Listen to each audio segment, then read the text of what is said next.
দর্শক, আজকের ভিডিওতে আমরা জেনে নেব যে বাচ্চাদের জন্য সুপার হেলদি ওজন বৃদ্ধিকারী প্রোটিন পাউডার আমরা কিভাবে বাসাতেই বানাতে পারি, কোন কোন খাবারে ব্যবহার করা যাবে বা বাচ্চাকে আমরা এটা কিভাবে খাওয়াতে পারি, এছাড়াও কিভাবে বা কতদিন পর্যন্ত আমরা এটি সংরক্ষণ করে রাখতে পারবো। তো আজকের রেসিপির জন্য আমি যে বাদামগুলো নিয়েছি, প্রতিটা বাদামই কিন্তু 1 টেবিল চামচ পরিমাণে নিয়েছি আমি আখরোট, আর নিয়েছি কুমড়ো বিচি, চীনা বাদাম, কাজু নাট, সূর্যমুখীর বিচি, পেস্তা বাদাম, কাঠবাদাম, আর সব লাস্টে আমি নিয়েছি মাখানা। তো এখানে আমি যতগুলো বাদাম ব্যবহার করেছি আপনাদেরকে যে সবগুলো নিয়ে করতে হবে তা কিন্তু না। আপনাদের কাছে যদি এতগুলো বাদামের কালেকশন না থাকে তো সেক্ষেত্রে আপনারা চাইলে কিন্তু জাস্ট 2-3টি বাদাম দিয়েও কিন্তু এই রেসিপিটা করতে পারবেন। প্রোটিন পাউডার বানানোর ক্ষেত্রে আমি সাধারণত অনেকগুলো বাদাম একসাথে নিতে পছন্দ করি, এটা আমার কাছে বেশ ভালো বা অন্যরকম একটা টেস্ট মনে হয়। আর আমি আপনাদেরকে বলবো, বাচ্চা যদি ছোট হয় মানে 8 মাস থেকে আমরা চাইলে কিন্তু বাচ্চাদেরকে বাদাম বা বাদামের পাউডার দিতে পারবো। তবে সেক্ষেত্রে অবশ্যই যে কাজটা করতে হবে, একসাথে এতগুলো বাদাম না দিয়ে আপনারা জাস্ট যে কোনো একটি বাদাম, মানে ধরুন বাচ্চাদেরকে আপনি শুধুমাত্র হয়তো বা আখরোট দিয়ে পরীক্ষা করে দেখবেন যে বাচ্চার অ্যালার্জি হচ্ছে কিনা, পেট ব্যথা, অন্য কোনো প্রবলেম হচ্ছে কিনা। এভাবে পুরো 1 বছর পর্যন্ত জাস্ট একটা করে বাদাম বাচ্চাকে খাওয়াতে থাকুন। দেন আস্তে আস্তে যখন দেখবেন যে বাচ্চা শুট হয়ে যাচ্ছে, কোনো প্রবলেম হচ্ছে না, তারপর 1 বছর পর থেকে একসাথে 2টা বা 3টা বাদাম নিয়ে তারপর বাচ্চাকে প্রোটিন পাউডার বানিয়ে খাওয়াতে পারবেন। আমি সাধারণত এই টাইপ বক্সের বাদামগুলো ব্যবহার করি, মানে একসাথে অনেক টাইপ বাদাম থাকে। তো সেক্ষেত্রে কী হয় যে আমি আর এগুলোকে আলাদাভাবে পরিষ্কার করে নিই না, যেহেতু এগুলো আগে থেকেই ক্লিন করা এবং এভাবেই খাওয়া যায়। বাট আপনারা যদি কেউ খোলা বাজার থেকে বাদাম কিনে নিয়ে আসেন তাহলে অবশ্যই খুব ভালোভাবে সেগুলোকে ক্লিন করে নেবেন, অথবা পরিষ্কার পানিতে ধুয়ে তারপর রোদ্রে কড়া করে শুকিয়ে দেন টেলে নেবেন। তো বাদামগুলোকে টালার জন্য আমি চুলায় একটা প্যান বসিয়ে নিয়েছি এবং তার মধ্যে বাদামগুলোকে দিয়ে এভাবে অনবরত নাড়তে থাকতে হবে। চুলার পাওয়ারটা আমি লো হিটে রেখেছি আর মোটামুটি 10 মিনিট টাইম নিয়ে আমি এগুলোকে ভেজে নিলাম। দেখবেন যেন অনেক বেশি ভাজা না হয়ে যায়, কারণ বেশি ভেজে নিলে তখন কিন্তু বাদাম থেকে আবার তেল ছেড়ে দিবে। ভাজা হয়ে গেলে বাদামগুলোকে কিন্তু অন্য একটা প্লেটে অল্টার করে তারপর খুব ভালোভাবে ঠান্ডা করে নিতে হবে। বাদামগুলো যখন ঠান্ডা হয়ে যাবে তারপর এগুলোকে আমি এখন ব্লেন্ডারের মধ্যে দিয়ে খুব ভালোভাবে ব্লেন্ড করে নেব।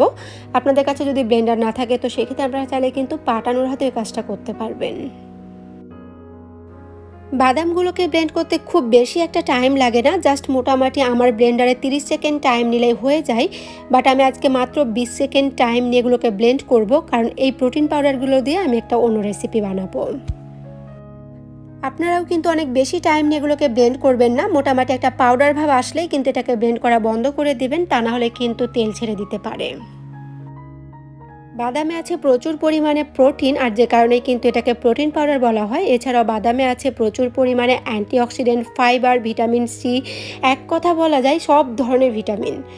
মানে যে সকল বাচ্চাদের ঠিকমতো ওজন বৃদ্ধি পাচ্ছে না বা বাচ্চারা ঠিকমতো গ্রো করছে না, তারা চাইলে কিন্তু বাচ্চাদের খাবারে এই বাদাম বা প্রোটিন পাউডারগুলো অ্যাড করতে পারেন। তো রেডি হয়ে গেল বাচ্চাদের জন্য বা ছোট বড় সকলের জন্য প্রোটিন পাউডার।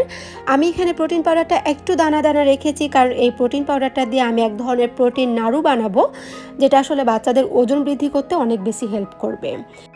তো অনেক বেবি আছে যারা আসলে চকলেট মানে ক্যান্ডি খাওয়ার জন্য অনেক বেশি বায়না করে, তো আসলে যারা বাইরের খাবার বাচ্চাদেরকে দিতে চান না তাদের জন্য আমি বানিয়ে দেখাবো যে আপনারা কীভাবে বাসাতে নাড়ুটা বানাতে পারেন। তাতে দেখবেন বাচ্চাদের কিন্তু বাইরের খাবার খাওয়ার যে আগ্রহটা সেটা অনেকটা কমে যাবে, প্লাস হচ্ছে এই প্রোটিন পাউডার দিয়ে বানানো নাড়ুটা কিন্তু বাচ্চাদের জন্য অনেক বেশি হেলদি হবে। তো আমি কিন্তু সেই রেসিপিটা পরের ভিডিওতে শেয়ার করব। আপনারা যারা সেই রেসিপিটা দেখতে চান তারা কিন্তু অবশ্যই আমার চ্যানেলটি সাবস্ক্রাইব করে আমার চ্যানেলের পাশেই থাকবেন। তো দর্শক, একটা রিকোয়েস্ট, আপনারা যারা আমার ভিডিওটি এখন পর্যন্ত দেখছেন এবং আমার ভিডিওটিতে একটি লাইক দেননি তারা প্লিজ অবশ্যই ভিডিওটিতে একটি লাইক দিয়ে তারপর চ্যানেলটি সাবস্ক্রাইব না করে থাকলে প্লিজ চ্যানেলটি সাবস্ক্রাইব করে দিন। তো এই যে প্রোটিন পাউডারটা বানালাম, কেউ চাইলে কিন্তু এটা বাইরেই মানে ফ্রিজ ছাড়া ঠিক 15 দিন পর্যন্ত সংরক্ষণ করে রাখতে পারবেন। তবে দেখবেন যেন সেটা যে কোনো এয়ারটাইট বক্সের মধ্যে হয়, মানে পানি অথবা বাতাসটা চলাচল করতে না পারে। আর ফ্রিজের নর্মাল চেম্বারে রাখলে মোটামুটি 2 থেকে 3 মাস পর্যন্ত সংরক্ষণ করে বাচ্চাকে খাওয়াতে পারবেন। তবে আমি বলবো অনেক বেশি না বানিয়ে চেষ্টা করবেন 1 মাসের মতো বানিয়ে দেন বাচ্চাকে খাওয়াতে। তো প্রোটিন পাউডার আপনারা চাইলে কিন্তু বাচ্চাদেরকে দুধের সাথে মিক্স করে খাওয়াতে পারবেন। এছাড়াও যে কোনো ডেজার্ট আইটেম মানে সাবু বলেন, সুজি বলেন, রাগি, ডালিয়া, মাখানা, এক কথায় বলা যায় বাচ্চাদের জন্য যে রেসিপিগুলো আপনারা আলাদাভাবে তৈরি করেন সেই টাইপ খাবারগুলোতে কিন্তু এই প্রোটিন পাউডার অ্যাড করে তারপর বাচ্চাকে খাওয়াতে পারবেন। অনেক খাবারই আছে যেমন হচ্ছে সাবু বা সুজি, এগুলোতে কিন্তু খুব বেশি একটা পুষ্টিগুণ নেই, এগুলো কিন্তু কার্বোহাইড্রেট গ্রুপের খাবার।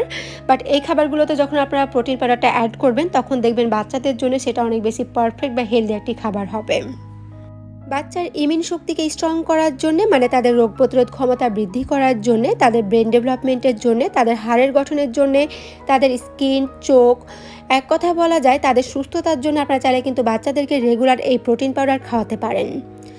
তো যে সকল বাচ্চাদের বয়স 1 বছর হয়ে গিয়েছে তাদের খাবার আপনারা চাইলে কিন্তু রেগুলার 1 চামচ করে এই প্রোটিন পাউডারটা অ্যাড করতে পারবেন।